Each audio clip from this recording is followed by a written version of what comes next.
Today my lunch అన్నం,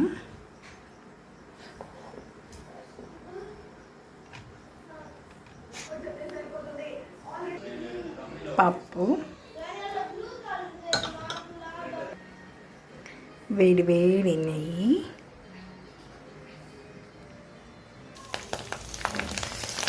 చూసారా వేడి వేడి గొట్టాలు పప్పులో వేసుకొని తింటే చాలా బాగుంటాయి కదా. నేను చేసిన గొట్టాలు పప్పులో గొట్టాలు వేసుకొని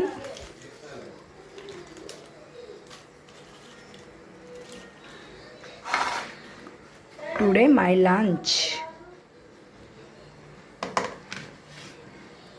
మీరు వస్తారా? తిందాం. బాయ్.